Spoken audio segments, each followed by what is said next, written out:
Hello everyone, I am Preeti Malviya. Welcome to Kids Club Digital class. Today, uh, today we are going to start chapter number 20. Okay, the Constitution of India. Means chapter number 20 में आज हम India के constitution के बारे में पढ़ेंगे। मतलब हम इंडिया के हमारे देश के संविधान के बारे में पढ़ेंगे। पिछली दो कक्षाओं में भी आपने 6th और 7th पिछली दो कक्षाओं में भी आपने संविधान के बारे में तो पढ़ा होगा कि हमारा संविधान क्या है, किसे कहते हैं, कब बना, किसने बनाया, है ना। तो आज हम इसी बारे में आज हम जानकारी प्राप्त करते हैं। सबसे पहले हम ये देखते हैं कि कॉन्स्टिट्यूशन क्या है। कॉन्स्टिट्यूशन हम संविधान को कहते हैं, ठीक है। संविधान मतलब जिसमें बहुत सारे कानून होते हैं, ठीक है ना, और जिसके अनुसार, जिन कानूनों के अनुसार हमारा देश चलता है। मतलब Constitution is a set of law according to this which a country is governed। मतलब जिसके अनुसार एक कंट्री चलती है, जिन कानून नियमों के अनुसार एक कंट्री को चलाने के लिए जिन कानून की आवश्यकता होती है, तो वो सब कानून संविधान में होते हैं, ठीक है ना। तो जैसा कि आपको मालूम है कि हमारा जो संविधान है वो एक लिखित संविधान है, ठीक है। और संसार का सबसे बड़ा संविधान जो है वो इंडिया का ही है, ठीक है। तो in this chapter we will study about the making of our constitution, value and ideals of the Constitution of India, vision of the Constitution of India, and how ideals get translated into laws। तो सबसे पहले हम यहाँ पर we will start from introduction. हम यहाँ पर introduction से स्टार्ट करते हैं।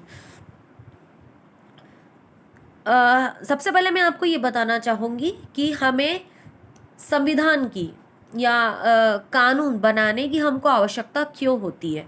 सबसे पहले तो मैं ये बताती हूँ कि जैसे आप स्कूल जाते हो आप लोग स्कूल, तो स्कूल जाते हो तो आपके जाने का समय, स्कूल जाने का समय, स्कूल आने का समय निर्धारित होता है कि आपको किस समय पर स्कूल जाना है और स्कूल से छुट्टी हमारी किस समय होगी।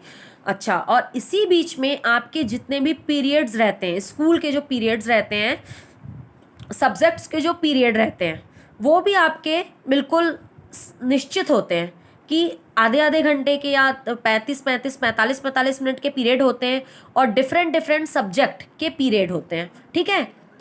उसी बीच में 3 या 4 पीरियड के बाद में एक रिसेस होती है जिसमें आप लोग लंच करते हैं, ठीक है।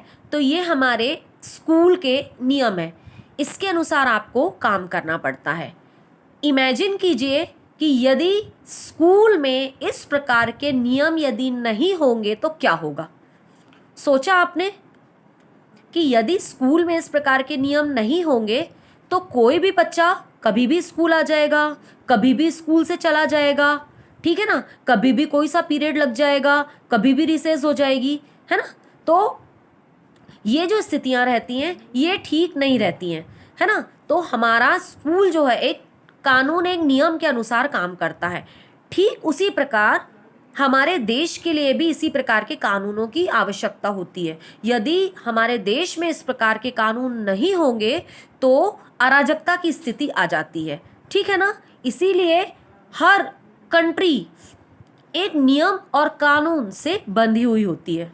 तो आया आपको समझ में कि इसीलिए हमारे देश की कंट्री को अच्छे से चलाने के लिए, स्मूथ रनिंग करने के लिए कॉन्स्टिट्यूशन या संविधान की जरूरत होती है, जिससे हमारा देश चल सके। ओके, अब हम आगे देखते हैं the making of our constitution.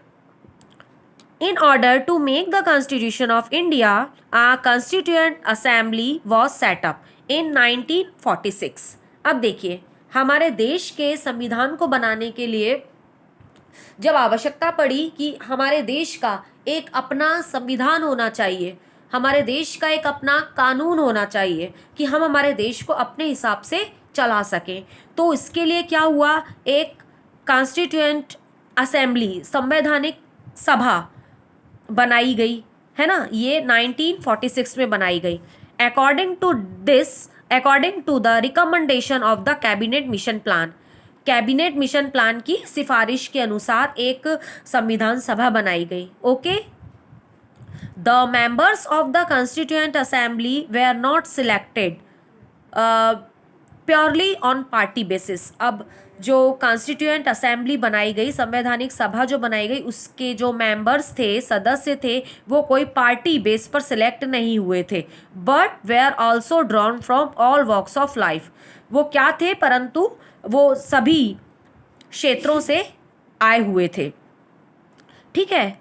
They represented almost every section of the Indian people, और इन्होंने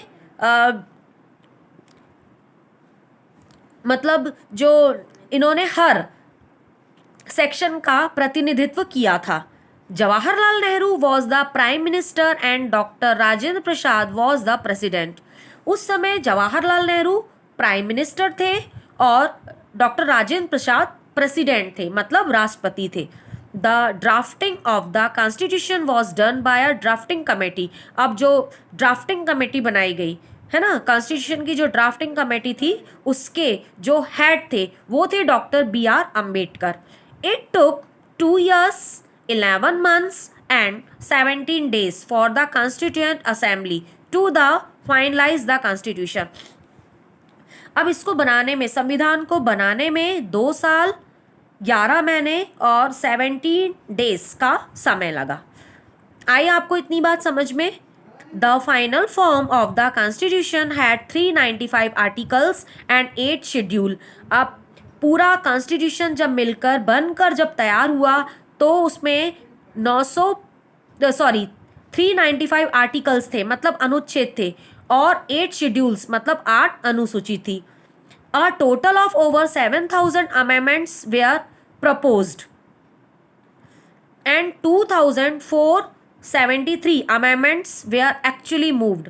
मतलब टोटल जो 7,000 अमेंडमेंट्स, मतलब उसमें सुधार को प्रपोज किया गया, और 2,473 जो सुधार थे उसको स्थानांतरित किया गया और उस पर बहस की गई। All this process show the seriousness with which the constitution of India was made.